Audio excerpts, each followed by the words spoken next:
Hello, all. This week we'll be discussing the new James Cameron movie, Avatar Fire and Ash, and we'll also be getting into some what we've been playing, watching, and news and stuff like that. So stick with us.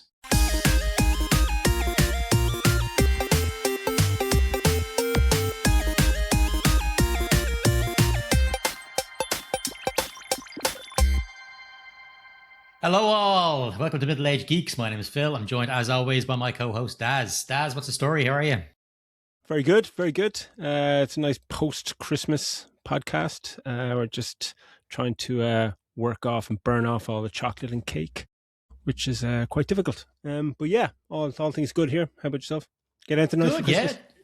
Yeah. Like I actually said this year to my family and stuff, we're not going to do the whole presents thing because I just think I feel we've gotten to we're at that age and we're at every we should that well, it ends up just being an exchange of vouchers. So my suggestion was that we'll just kind of go out for some nice meals and stuff in January, properly treat ourselves and actually have some human time together. And that'll be the kind of thing instead. So but my dad still showed up and bought me a big, huge Kylo Ren statue thingy, which is very nice. Cool.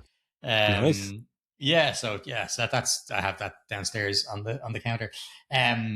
That's it's been a grand few days off and get back into work next week. For all of you at home, I hope you're enjoying these weird few days between Christmas and New Year's. Nobody really knows what to do with themselves. What day is it? Yeah, what fucking day is it? All I know is that there's still loads of turkey left.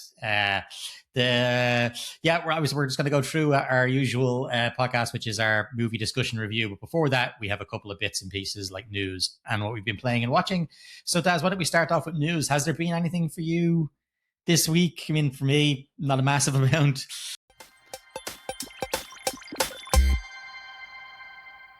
Not that much. I guess the only bit of news I think is what I saw in the cinema, and saw the kind of 6-minute prologue for The Odyssey, Christopher Nolan's The Odyssey. Yes, which had been rumored, and there was always that when you hear something like that in the States, that something's going to show, the trailer's going to show before a movie. More often than not, you see it in Ireland, and it's never attached to it, or it's just it doesn't travel overseas or something like that. But it was great to see, with Christopher Nolan stuff, that if they are playing before an IMAX movie, it more often than not is playing. So the Dark Knight thing and Tenet and all these other kind of prologues. So when this started, it was just like, oh, fucking here we go. And it's a short, and it's probably not even 6 minutes, but it's showing the kind of Trojan horse being brought inside with all the guys inside. And it's just such a Christopher Nolan visual style to this whole thing, and everything's practical, and it's like, Jesus Christ, and the tension and the score is just amazing. And and just when it finished, just like, oh fucking hell, I got 7 months to wait for that, but just from those few minutes alone, it looks like the bar has just been raised again in terms of just the sense of scale and what he's given us a taste of. I'm sure it'll hold up when it's released, but it was amazing. It was truly amazing, and that's probably the only trailer thing I saw news-wise. Did you not get the Doomsday thing on your one? Yeah, the Doomsday, which is exactly like the teasers. Like how that leaked was just how they can't just stop something like that leaking on the internet. So I saw a really bad version of it before seeing the actual version, and it's like, it was in the cinema for Avatar, and the cinema was fucking packed, and there was just no reaction to that trailer at all. No. Was yours Captain America or mine was Thor? No way. Yeah. Well, I saw mine was I'd like to hear about the Thor one. Yeah, and mine was the Captain America one. Where he just turns up at the house and you see him. He's holding his uniform, his old uniform, and then the camera just kind of moves around, shows that he's holding a baby, and then it's like, text Steve Rogers will return in I was about to say Avatar 4 in Avengers Doomsday, and it's just so underwhelming. And it's like, okay, wow, you're bringing him back because you're desperate. I just didn't like that at all. What was the Thor one like? It's kind of him talking to Odin's past, but him kind of begging, like asking his father for and the All Fathers, I guess, for one, the strength to battle one last enemy, because after that he doesn't want to fight Oh, anymore. He wants to raise that, this child that he has, and yeah. you see at the end of Love and Thunder, and he's like, I want to show her a different way of living, and da. And Mm. I just that's what I want. Give me strength to beat this one last enemy, and Well, that sounds quite then you deep just and get the poignant. Yeah. yeah, and then you just get the Thor will return in Avengers Doomsday, and then there's a clock pops up for it's whatever the full fucking year away. Yeah, Yeah. a little bit 12 months definitely and better than counting. the It's like, oh, great. yeah, definitely better than the Steve Rogers one. But it's mental that they're bringing him back, and then of course Robert Downey Jr. as well back. Okay, albeit a different character. It's just like, was there any point in the ending of Doomsday when Robert Downey Jr. dies and Steve Rogers goes, "No, I'm done. I'm an old man now. That's the end of it." Now they're just going to have some way of bringing them back in. Just like, oh, come on! I know that the last couple of whatever are called phases haven't exactly been top notch, but like you're kind of back on track with we had Deadpool and then Thunderbolts and then Fantastic Four. Like you've already got a few decent, if not good, movies off the back of it. Just okay, we're getting back into the groove of things. Do you need to really? It just smacks of desperation for me now. And it smacks of desperation, but also smacks of desperation about their bottom line, because this is the first time I think an Avengers movie will come out where, I know like Spider-Man's coming out before it, but where the few movies preceding it have, they've steadied the ship a little bit with, Thunderbolts and Fantastic Four.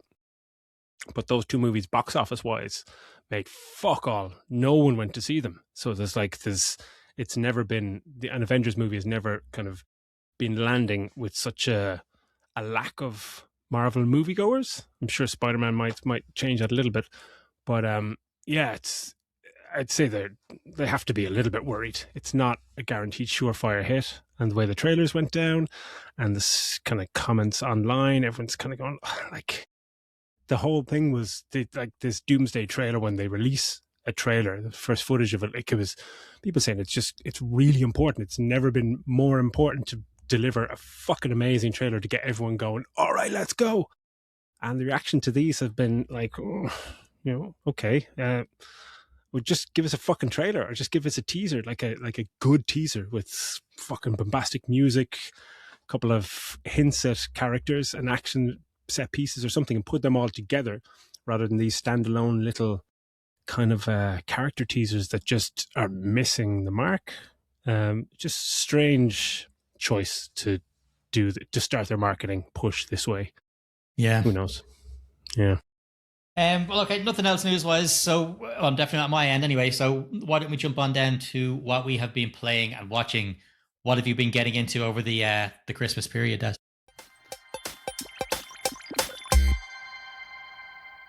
Well, I downloaded Sectori, that game that one of our viewers last week, Damien, was saying is his favorite game of the year. And it's like a twin stick shooter, and it's a panic-inducing, fucking anxiety-filled madness like that. I think I played it for about maybe 5 minutes and didn't blink once. It's just fucking hardcore old school, just amazing controls, just bonkers. I played it for about an hour, and it's really hard. It's just really hard. And I actually texted Damien and said, like, yeah, I'm playing it. This is amazing, whatever. And he was the one that said, don't forget to blink. And then, a day later, he said, I'll just roll credits on it. Just going, you're an infinitely better gamer than I am. Because, like, I like to think of myself as pretty good at video games, but my God, it's just really hard, really difficult. But it is a fantastic pick up and play. Just pick it up and play for 5-10 minutes. If you feel tired in the morning, or you just, run down of energy, just play that and you'll be fucking skipping down the road. It's absolutely bananas. And what else did I play? I played Dispatch, that had been out for quite a while, and it stars Aaron Paul, and it's kind of it's from the ashes of Telltale Games. When they shut down 2018. Yeah. There's kind of a gaping hole in that kind of episodic narrative kind of game genre. But then from the ashes of Telltale and some other Ubisoft ex-devs, Ad Hoc Studios emerged, and they, for the past 5 or 6 years, been putting this together. Essentially, Aaron Paul plays like a grumpy and cynical superhero, Robert Robertson, which is a fantastic name, and he has an Iron Man-esque kind of suit. And when that's destroyed in battle, he's down his luck, and he's kind of forced to take a job as an operator at a superhero dispatch center in Los Angeles. And that's it's like 8 episodes. I'm on episode 6 now at the moment. The game's animation is fucking fantastic, silky smooth. Like, it's better than most cartoons or animated movies you'd see. It's brilliant. But you're put in charge of the Z Team, which is a band of misfits and ex-villains, and they're all kind of assholes, and you're trying to knock them into shape. One of the guys that helps you is a guy, Chase, and he's played by Jeffrey Wright.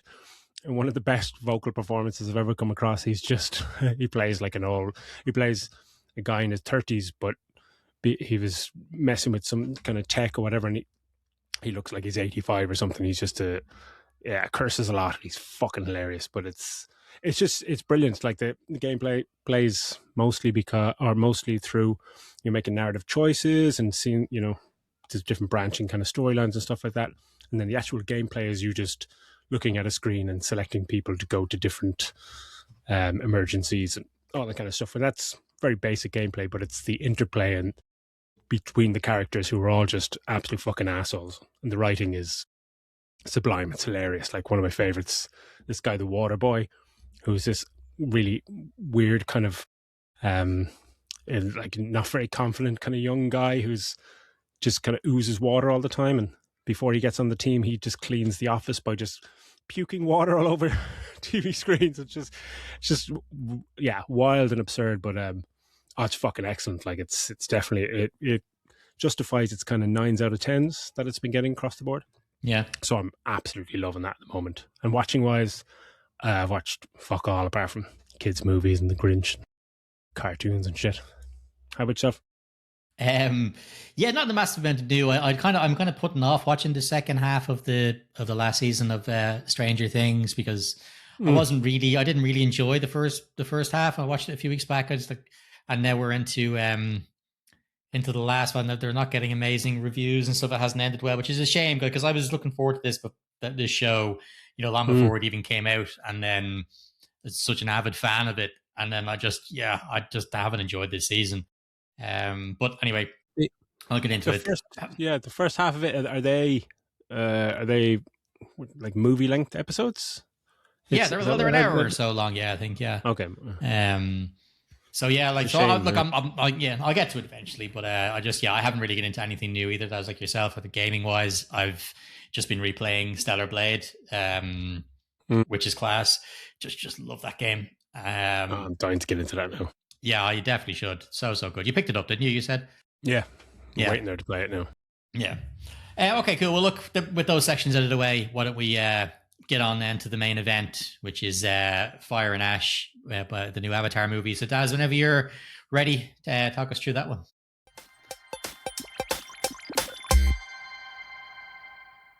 Super duper. Yeah. Avatar 3, Avatar Fire and Ash, Avatar The Way of Water Part 2, whatever you want to call it. It's the follow-up to the second movie, written and directed by James Cameron. It is...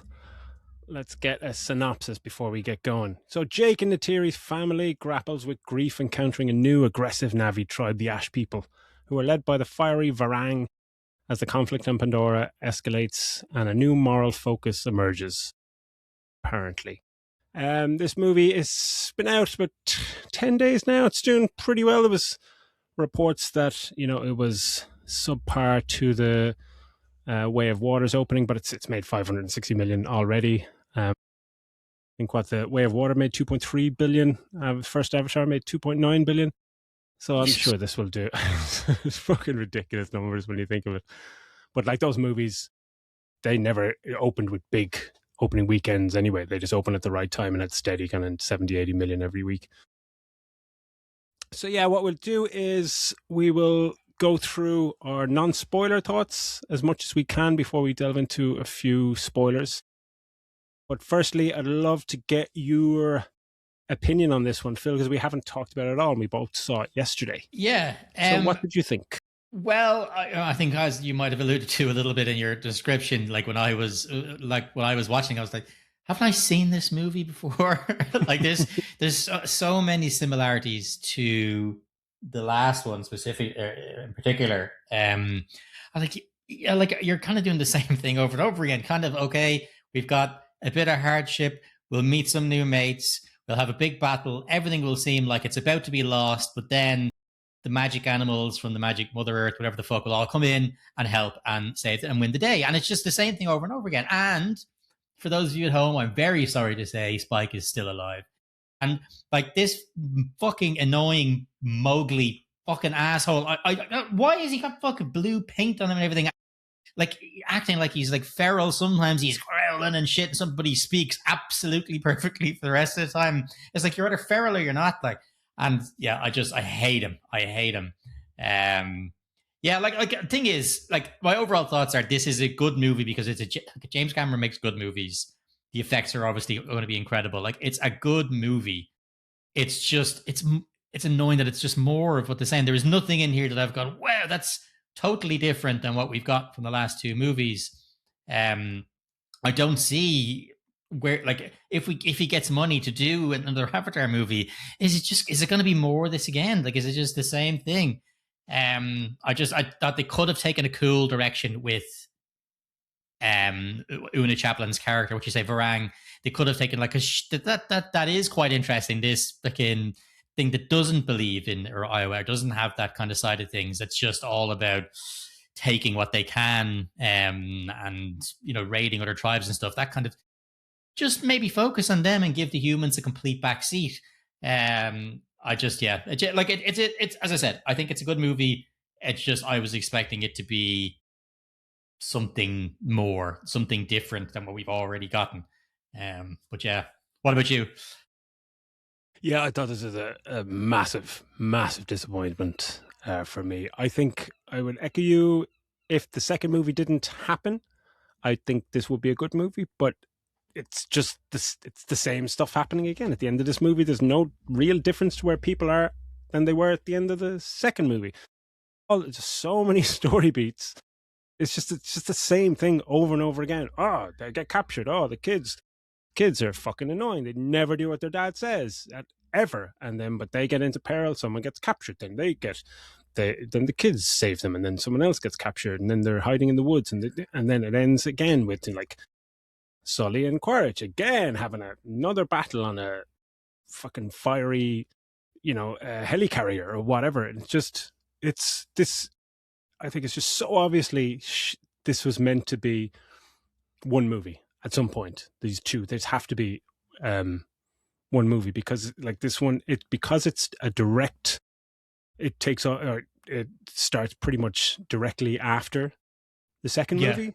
There's a lot of expectation from James Cameron that you are well up to speed with what is going on, and because of the length of the second movie, I mean, I saw Way of Water twice, and I still, when this started, I was like, okay, where are we? And it just takes a while. It's like you remember the main story beats, but you're still kind of a little bit kind of all over the shop. I just thought there was zero character development in it. Like the Ash tribe, just so disappointing. Like Varang, she is amazing and mesmerizing, but halfway through the movie, she's not needed anymore. And she's becomes kind of Quaritch's just little kind of pretty sidekick. And she just disappears from it. And I don't like that there's no one really else, other characters of her tribe that we really get to know. Like you say in the last one, Way of Water, you've got Cliff Curtis, and his missus are the main two. But then you've got like Loak's girlfriend and the two, the cousins or brothers, whatever, as well. And you're getting introduced to different people in that clan, the same way we did with the first movie. But with this Fire or the Ash clan, or whatever they're called, you really only get to meet Varang, and then the rest of them are just, NPCs that just copy and pasted. It's like there's no real difference between them. That's kind of a bummer. Because it's as you're saying, like from the trailer, it just you got the they were implying and you're expecting it to be Fire and Ash. The second one was the whole water people, whatever.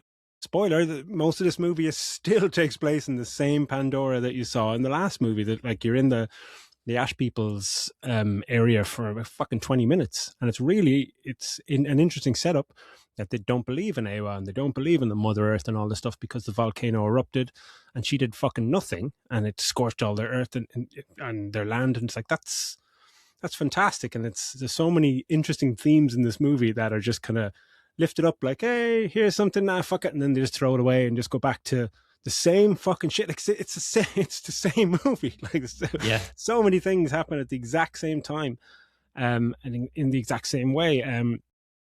But the script, like James Cameron, he has no idea how to write young people. I don't know why all these kids are like, yo, bro, yeah, yo, awesome, yeah, dude, bro, what the fuck? What's happening? Throw a few cuzes in there yeah, as well. Yo, hey, cuz, just like, where are you from? Fucking LA in the 90s? Like, what's happening? It just makes no sense. It's just, yeah, and to, I know how much you hate that Spider guy, and I hate him as well. And you feel sorry for the actor because he's obviously grown up a little bit and he's doing his best, but a lot is asked of him, and he's not up to the task. He's given appalling dialogue, and the script, God, yeah. like the script is atrocious. He's trying to have these moments where you're trying to, like, where he's not acting like an absolute fucking idiot or an asshole, and you're kind of going, oh, okay, he's trying to have something a little bit like that, and then there'll be a scene where he's just like, you know, it's like there's someone attacking him or whatever, and he's just like, oh, showing his ass, oh, you're trying to hit me, come on, you can't hit me, bro, yeah, what's up? And you're just going, oh, for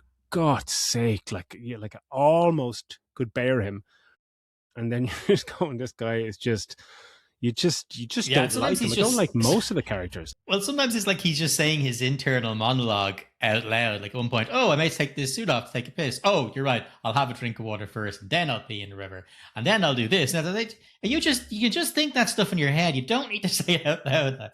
Yeah, he's an absolute melt. Yeah, I just found you just don't really care about anyone or anything that's happening, which I found weird because, like, the movie is, it's 3 hours and 15 minutes or something like that. But I honestly thought that was my life from now on. Like this is it. My life from now on is watching this movie until the end of time. Because I didn't feel it in the first two movies, the length of them, but I really felt it in this one. Yeah, there was like, because like even like if this movie wasn't, and we'll get into the visuals, if it wasn't so pretty,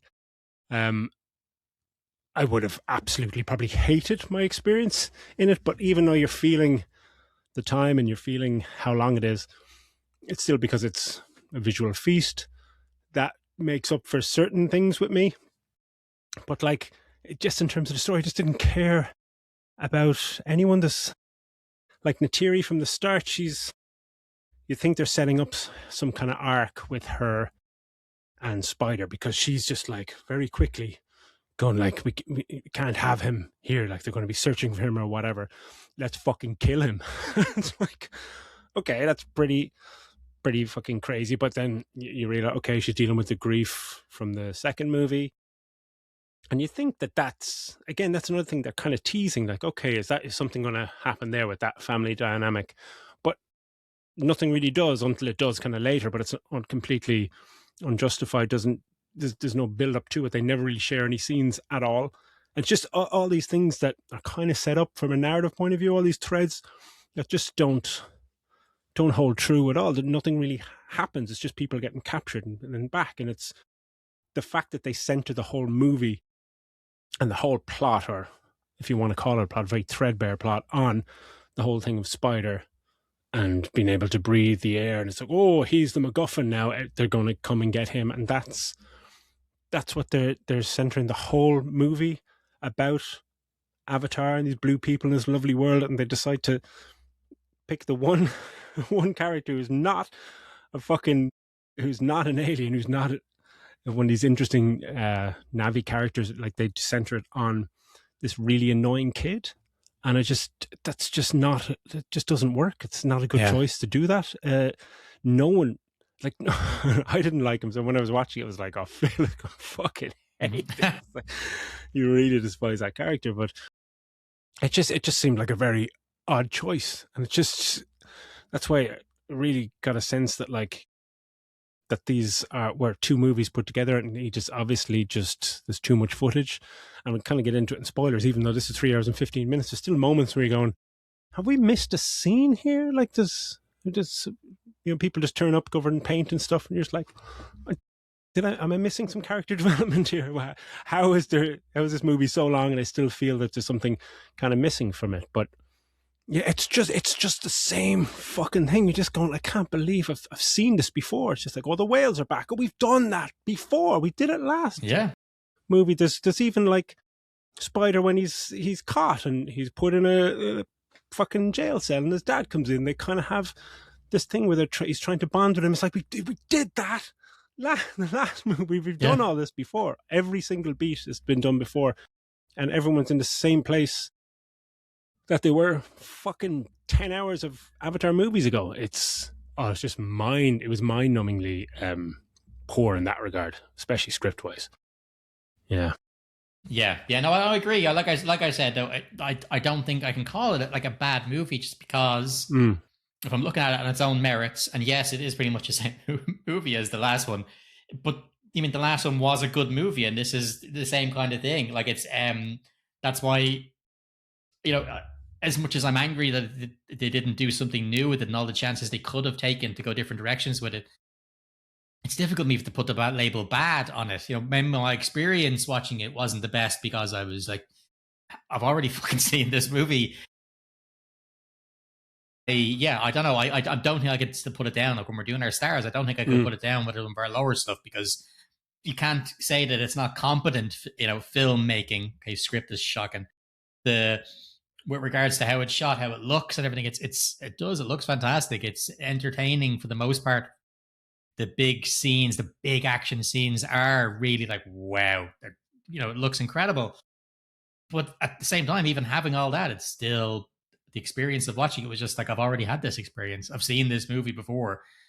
Yeah, it's a bit perplexing in that way. Yeah, because even though I'm pretty down this movie, like I really liked the second movie, like really, really liked it. I loved the first movie for everything that it was, and the whole thing of like, oh, it's a familiar story, and so Fern Gully, Pocahontas, and Dance with Wolves, and it's like, yeah, that's fine, but that's a good story. That's why it's constantly told over and over. And you take a familiar story, put it in a fucking unfamiliar place, and it works. And then with the second one, it was even better because there was this big time jump, and we were waiting for 40 years for the fucking movie. So when it arrived, it was like, okay, brilliant. And it was a new place, and it's the water people. And it's like, this is fantastic. And I really thought that they were going to do something like they were going to jump to a new land or do something different to differentiate it from this movie in terms of, even if it's kind of something similar in terms of the themes and the journey that the Sully family are going on, that it would be somewhere different, a different land, or to learn more about this fire and ash or the ash tribe. But the fact that we just didn't, it's just kind of more of the same again. I guess we can get into the visuals. Yeah, it goes without saying that this movie is absolutely mind-blowingly astonishing to look at. It just defies logic. What you're seeing with your eyes in the 3D was incredible again. It's just like no one comes close to the level of 3D that these movies give you, where it's not 3D coming out. It's like the 3D is dragging you into the world. It's just phenomenal.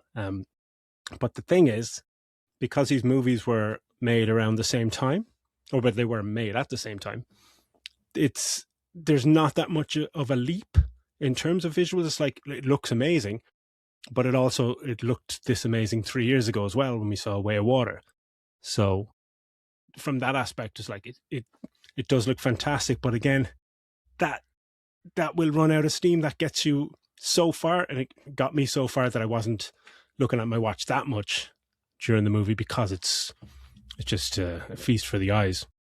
But there's just, when there's a big battle and it's another big battle, and it's great, and it's amazing what you're seeing on screen. But it's another one of these dragon things, and they get the helicopter things and swing them around with their tail and into another brick wall, and they explode, and it's like, that's brilliant.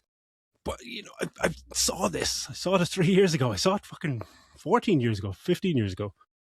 It just got to the point where has he run out of ideas? And this whole thing online where he said like, well, if we don't make enough money, there won't be a 4 and a 5. And it's like, why? Yeah, he said Why are you something like they'd saying that have a before it came out? I yeah. don't know why. Just like, yeah. He said like they'll have a press conference or something like that if they aren't going to release another one. He's going It's to call just a such a press conference. strange Like, thing to say that, like, 3 years ago, the second movie came out and, as we said, made over $2 billion worldwide. And the cinema was absolutely jam-packed for the showing I went to. Like, front row was just packed. It was the whole cinema, massive IMAX. So it just seemed strange that he came out with that. He led with that before the movie was actually released. It's almost like, is he trying to get out of jail free card? And that got me really excited because people were interviewing some of the cast and they were interviewing Sam Worthington and saying, what Jim had said about this could be the end. And he was like, well, if they did end it here, it works as an ending. It's emotional. It's all this stuff. And I was like, oh, do people die? Like, is this going to be, they said it's far more emotional than the second one. And I would say it absolutely is not, because I couldn't give a shit about anyone in this movie.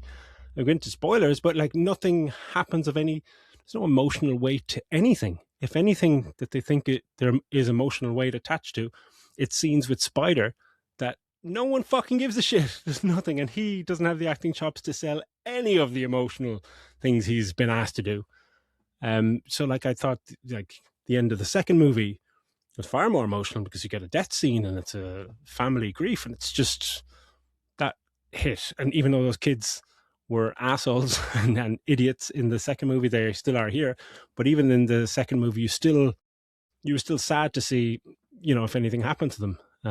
But in this movie, I was just like, where's the emotion? I don't know what they were aiming for, and it doesn't have this finality to it because it's a finality to Spider's story. But who gives a fuck about him? Like we're supposed to be with the Sully family, and it's there where they were at the end of the last movie. It just nothing progressed from a narrative point of view. And it would worry me that he would be like, I mean, obviously, a lot of it is focused around Spider in this one, but the fact that they really, and especially towards the end, they really hammer it home how he's one of them and part of A and all this kind of shit. You're like, well, the next movie could end up just being him, like Avatar, the Spider story, and we're just stuck with this cunt for the majority of 3.5 hours. Like, I can't think of a worse hell that I want to sit through. Like, so I don't know. Yeah, like it's a shame.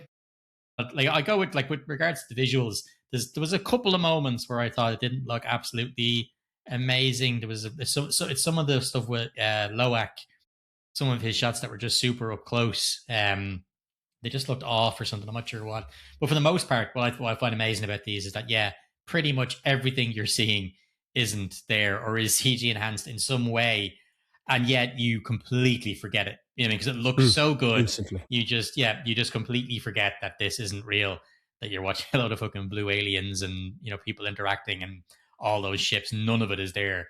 But yeah, just watching it like that. And that's got to be, as a director, to make something like that.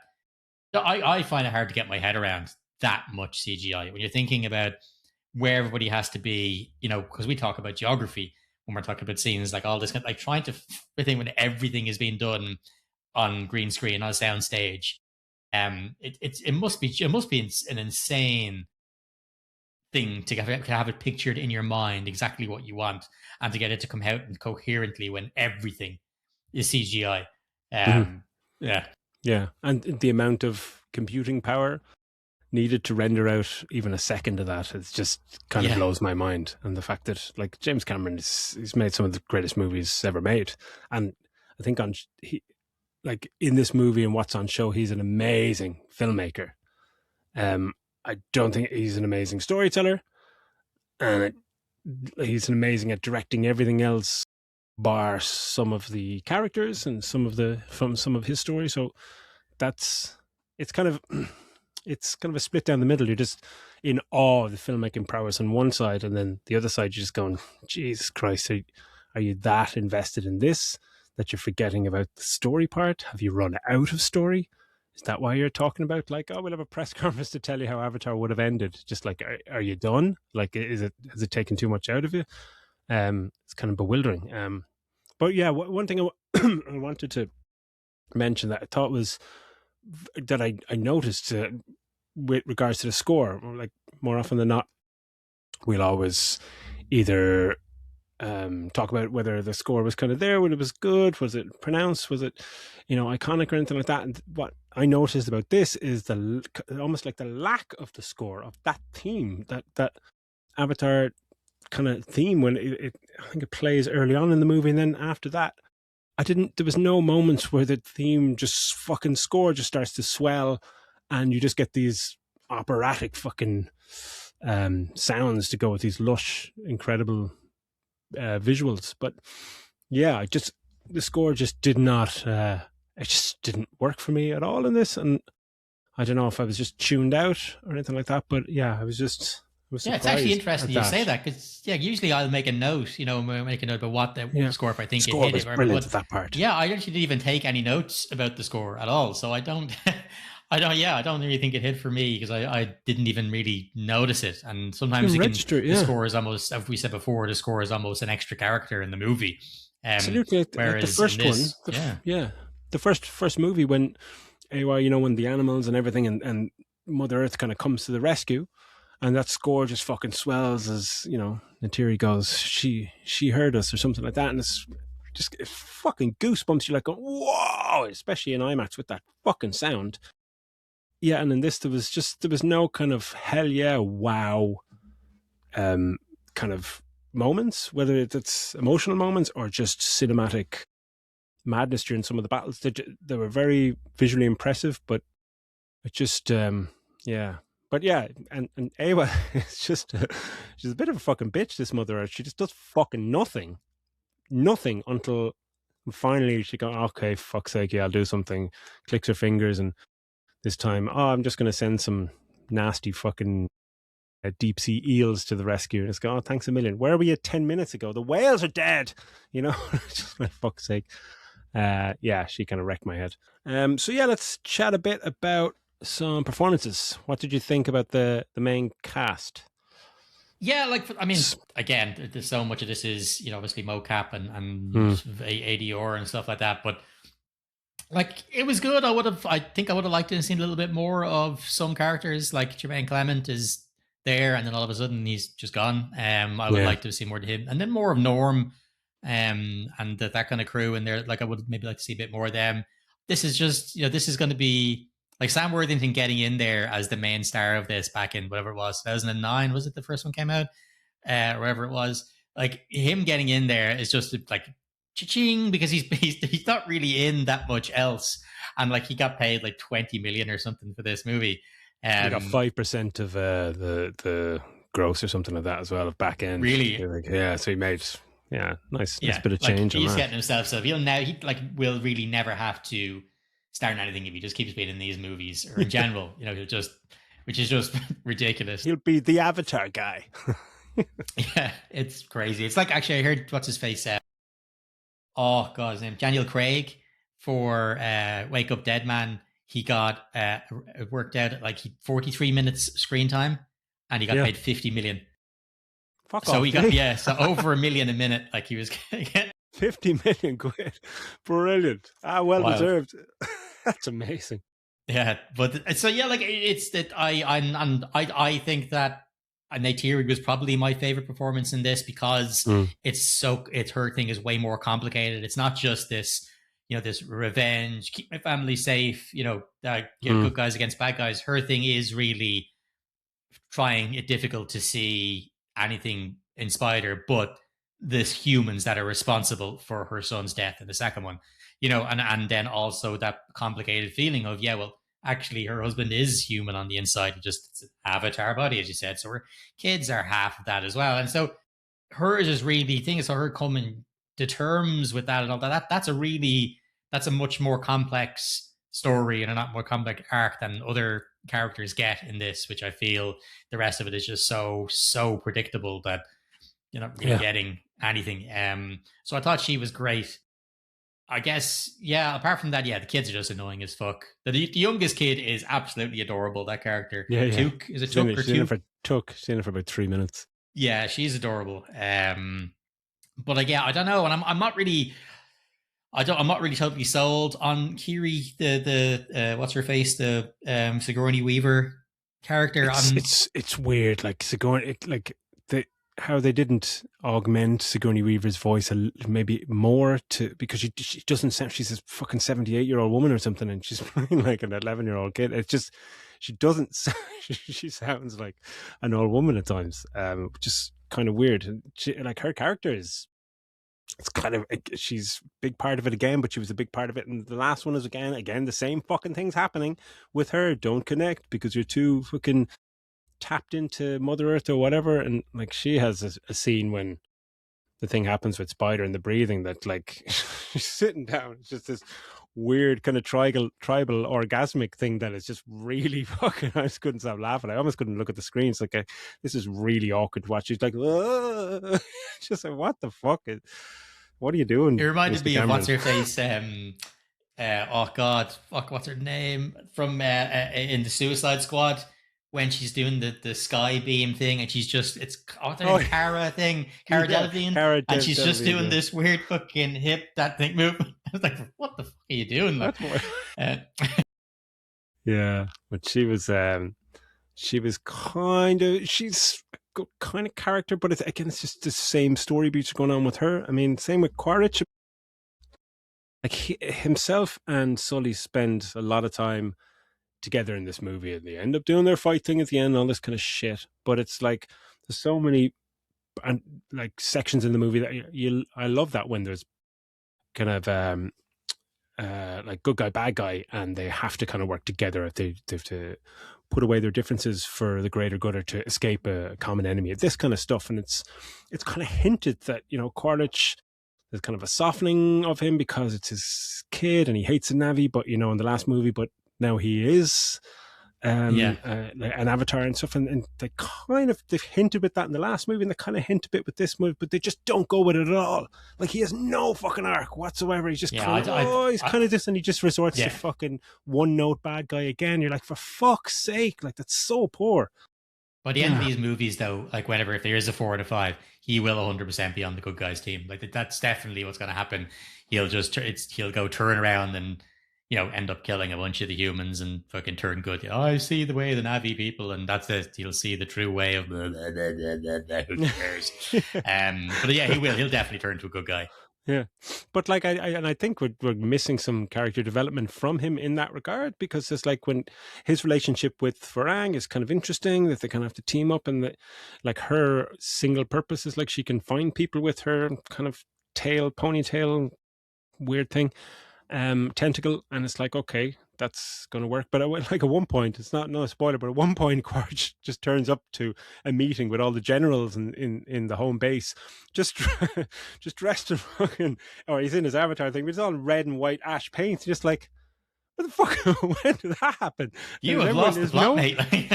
There's no one just like, what the fuck? What's all over your face, man? Just like, did we miss something there? Is he starting to like not turn, but he is like, why is he like that? Because it's like the next scene after that, he's changed back again. Very, very, very strange. But like he's just kind of a wasted character. He's a one note villain when everything's there to give him more dimensions as a character, and that's a big annoyance. And if everyone else is pretty good. That's what I was going to ask. I was going to say, like, we guys, we get our humans that we actually see, the bad guys, or what do they call them, pink skins or whatever. Pink skins. The like Giovanni Ribisi and Edie Falco, they basically, like, they keep saying, okay, we're going to do this, we're going to that, and then it's just Quaritch, who is below both of them, who just keeps saying, no, we're doing this instead, and then he keeps getting his own way. Like it's like, what is the point of them then? Like they don't, like, did they have any authority over him, who just keeps saying, we're doing this instead? Like, she's supposed to be the leader of everything. She's the general of everything, and Giovanni Ribisi is the head of the tech of everything. But then, like, Quaritch is able to just grab a load of guns and go off and give them to all the Na'vi, and they have all guns. And then he just arrives back with all the Ash people. It's like, yeah, I'm bringing all these guys back. And she goes, what the fuck? Get them out of here right now. And he goes, don't be silly. Okay. And then she bows to his knee. Just like, but is he just, he's just a captain or something? Yeah. it's just kind of nonsense. It's convenience. It's so much convenience. The plot has to happen, so this happens and this happens, and it makes no sense how they happen. And we get into some of them in spoilers, which I think are fucking hilarious. So yeah, let's give it a score then. What Yeah, like as I said, I can't put this down as a bad movie because it's made so well. It's just the fucking story and the dialogue is appalling. Like I'm gonna give it a 3, or 3, no, 3.5 actually. I'm gonna go 3. No, 3. I'm sticking with 3. Stop trying to change my mind, Daz. I'm sticking with 3, 3 stars because yeah, it is. It's a good movie. It's just I've already seen this movie, and you really should have moved on with the amount of money that you're putting into these movies. The time it takes to make something like this, you have to move the story along more than what's happened because it's this watch. I'm watching the same movie that I've watched a few years ago with Water. Yeah, it needed to be. You need to be moving shit along, and I think that the studio are probably looking at the same thing. I haven't really looked at the reviews for this. I'm sure they'll all be good because I don't think that this is too many people are going to be able to call it a bad movie. Yeah, I really think you should be further along in the story that you're trying to tell here. What about you? It's kind of like it's probably a 3-star movie in terms of the experience and visuals and all that kind of stuff. But I would give it probably 2 stars because I didn't. That's from a personal point of view. I couldn't believe that, as you said, that we haven't progressed anymore with this. That it's part 2 of a story that he told already, and it's kind of a pointless. The fact that the central plot is all around just Spider and this ability to breathe thing, and that's not enough to warrant this 3-hour plus movie where nothing else of note happens, and a one-note villain in Quaritch and a wasted potentially amazing villain in Varang. She's good for an hour and a half, and then she disappears for an hour and a half. The first 45 minutes I thought were just excellent. It was just like, oh, here we go. And then it just plays out the exact same with the same story beats. And I've seen it before, and it's just like, it's a waste of my time, even though it's amazing and I kind of enjoyed myself in the cinema. But yeah, I just kind of have to in terms of the context of the 3 movies. So yeah, right. Let's get into some spoilers. You mentioned Jermaine Clements, right? The whole movie, yeah, the reason that their whole thing survives is because he just commandeers a fucking an excavator thing and saves Sully from his prison at the same time that Neytiri sneaks in on her little winged dragon thing dressed as the Ash people with a fucking responder thing or whatever that allows her to get in for some reason. And at the same time, Spider gets out of Spider is in this prison. He's like the highest priority on this fucking ship. It's just like this guy, where he's the reason where we could potentially breathe on this planet and colonize it without any of the problems facing us. They've been watching him on camera the whole time. No, they have been. There's cameras because they're watching him at the start. You see him, he's on camera and stuff. But despite that, he's still able to go to the vent and use the thing to unscrew it and get out without anybody noticing. Opens a vent with a dog tag that just fits it perfectly. It's just open 4 little screws and just gets out. And this high security thing, but there's no other cameras around the place. No one can see anything that happens with him, and he just sneaks out. And then at the same time, where Jermaine Clement and his excavator smashes open Sully's prison, he gets out, and then 2 of them are there. And this guy in a giant gunship has Sully pinned behind a little fucking forklift. And he's smashing it, and it's a bulletproof forklift or whatever it is. And he's just like, I've got him pinned. And they're like, I take him out. And he's like, he just stays there facing the way where he can't see him, rather than just kind of just drive around to the side or just hit it with a fucking missile. But he's like, oh yeah, I can't get him. Have him pinned down. Then Spider runs in, and the only way they can get out is for them to say, no. Giovanni Ribisi says, no, you can't kill Spider. He's so important. So they can't shoot at Jake, but then 2 seconds later, someone says, fuck it, kill him anyway. But they get out and they all escape. And it's like, how many people are on this base? It's just but that's unbelievable. The end of Jermaine Clement then. Because Yeah, Rick he Clemens at the disappears again. start, Yeah. yeah, he's the one. He's underwater at the start, and he's stuck. But then he's the one who's he can't watch as they're killing one of the whale things. He's like, I can't watch. It's fucking horrific. It's not what I came here for. And then he goes ahead and he's like, I'm gonna help Sully escape. But then once he helps him escape, that's it. He's gone. Like we don't know what happens to him. He's just gone. And when Spider goes to block that helicopter gunship fucking thing shot, it's just him just going. He's shouting he's shouting at the audience because he jumps in front of the thing. He goes, you can't shoot can't because kill me, I'm you here. I'm here in the way, bro. That's why you can't shoot, can you? I was like, yeah, we get that. We don't need him to be shouting it out, you dumbass. Like it's fuck. Like, oh yeah, annoying. Yeah, but it's such lazy plotting. It's just from a guy, James Cameron, who's just amazing at writing and scripting some of the greatest action movies, let alone action set pieces in fucking history. And it's just like, oh, this is how they get out. This is fucking, oh God. But then my main issue with Spider being the main part of the movie is like, they never even identify, or they never even ascertain how this has happened. Like it's happened because Kiri just kind of talks to Mother Earth or whatever, and Spider's lying on the ground, and all these vines come up and go into his veins and change his molecular and biological structure, and he develops one of those fucking tentacle penis things coming out of the back of his head. And it's like, that's how it's happened. But then they just get him onto the ship, and Giovanni Ribisi actually delivers a line of dialogue to one of the technicians, scientists, and like, no, don't explain it to me. Just tell me, can we do it? And just like a line so that they don't have to try and explain how they're going to use him to do it to themselves. Just like Kiri did it. Like, it's mainly her. She's not going to do it for a billion fucking human beings. It's just, it makes no sense that he's such an important part of it when they're not going to be able to really replicate it, and then they don't even watch him when he's in fucking prison. But that whole thing of him being the center part, then the movie's bookended with Neytiri wanting to kill Spider. At one point, I thought was a bit fucking over the top, and then Sully's after saving him, and they all get out, and he suddenly has a moment where he's like, "Actually, no, just land the dragon or whatever."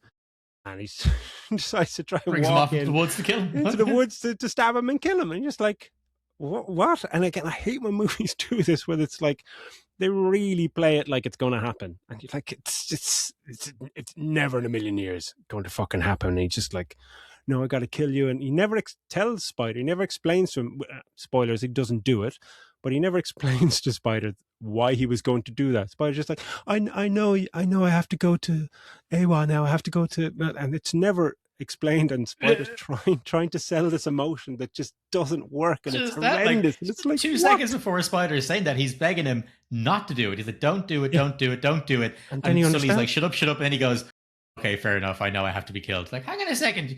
Literally a split second ago, your last sentence that you uttered was, don't kill me. And then the next sentence is, okay, fair enough, kill me. It's fucking nuts. Like, and the thing as well is that, like, because of this planet and Awa, they can just constantly decide whatever they want that's going to fit to the story, because there's no proper rules around it. Like, so, like, even to see it in the second one, okay, we know that the Na'vi can't breathe underwater like the other ones can. Oh, do you know what? There's a weird fucking fish that jumps onto your back. Now you can breathe underwater.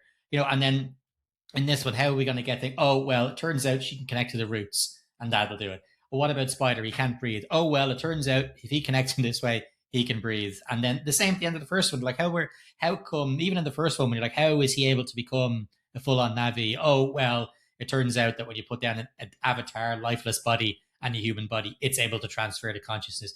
Like, it's able to do absolutely anything. So there's not really ever going to be a big, huge surprise, because I know that in some way or Awa is going to find a way to save the day. It's just, even when all things are lost, you're like, well, she can do all this shit, and you're making shit up as you go along. She's always going to be able to save the day in some way. So there's no real stakes to this. Yeah, and before she comes to the rescue, I mean, like, I think it's one of the biggest battle scenes towards the end in the last hour, when the whales the whales are back, the talking whales are back, which in the second movie was fucking brilliant side plot. Really enjoyed that with the one of the kids, like, and he bonds with one of these kind of talking whales. But then they're back again here, but like they have this meeting with all the whales, and the male whale's like, no, well, we don't fight. And the little kid's like, but no, you have to fight because this. And they're like, well, we don't fight because fighting just leads to more fighting. And you're like, that's a good line. you think he's going to follow up like that? They have this whole thing, and Jake goes, no, but you have to because they're going to kill us or something. And then the whales go, okay, fuck it. So they changed their whole beliefs and their whole thing because the Sully family said, fuck it, and it's almost like, because Sully says, but they're attacking us and they're going to kill us, and just like all these whales, they know this from the last movie, they know it, but they're still deciding, no, we don't, we don't fight. But then, they changed the whole thing. And when they do fight, they kick ass. They just demolish all these fucking helicarrier things, just demolish them to pieces. And then they just disappear. The next scene is all these helicopters. They've trapped all the calves. And we're going to kill all the calves. And just like, but where are all the mother and daddy whales that just demolished everyone? Why? Oh, they have to just vanish for this plot thing to happen, for Eywa to go, oh, I'm going to save the calves. And again, it's one of these, there's an earlier sequence where there's a pointless sequence, you think, where they're just underwater and they're being chased by some bad guys, and then these eels come out of fucking nowhere, these from deep sea eels with fucking vicious mouths. And you're like, what the fuck is the point of this? But then you go, they're going to come back later on, and they're the thing that Eywa goes to save the day. She brings them up. The squids. Are they squids? Same fucking thing. The squids. Yeah. You're just like, what fucking, did I miss a part? I was like, shit, when those squids come back, and they come back to save the day, and it's just like, see, we remember them from the pointless scene earlier, and it's just like, and Eywa was about to do fucking nothing anyway. Like, it's not that she heard, like, the calling, or she wants to save her fucking planet. She must be just this lazy god. But it's the fact that Kiri taps into the thing underwater to try and get to talk to Eywa. But then Spider, who's never attached to this thing with his little hair penis tentacle thing, he's never attached to it. He attaches it with Kiri, and then Tuk comes out of nowhere, and she does it as well. And the three of them all fight through the fucking mystical forest to get to Eywa, and we see her face and stuff, and it's just like, it's just very convenient. It's just a giant head. It's just a giant head, and even the head looks pissed off, just like, for fuck's sake. Yeah, the head's kind of side-eyeing him, like, what the will you leave us alone? It's just like to go to that amount of effort to get your beloved God, Mother Earth, to help you just a little bit, is like, fucking hell, I'm with the Fire and Ash people. It's just like, fuck that shit. Yeah, I found it just be a massive disappointment. Even the battles, they were fantastic, but there's just a lot of kind of the stuff I've seen it before again, just like dragging things flying by and just dropping rocks on the propellers of these things, and they go down. It's just like, Jesus, yeah, it's very, and everyone's got guns now. Just like, that just ruins the whole thing. There's one whole part that we skipped over in the main part, which is the flying trader guys, the guys who just try the big, huge fucking balloons and all the rest of it.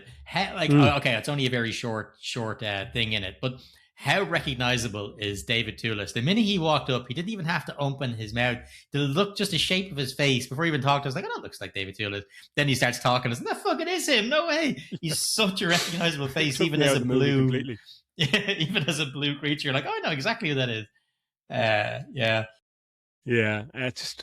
It just like, as low a score that gave it, like, it's still, because of the visuals on show, it's still like a 3-star experience. It was quite long, but it's still like, that's why the second movie worked, and why there is this like 30 to 40 minute piece in that movie when they get to the water people. That another movie would be a 5-minute montage, but he says, no, I'm going to show you them acclimatizing to it and show 40 minutes of it, them swimming around with whales and all fish, and you love it because it's just watching Blue Planet or something. It's just like, this is fantastic. And in this movie, similar again, it's a feast for the eyes. It's really nice to watch, but there's just, you're getting to the point where you need more now. You absolutely need more.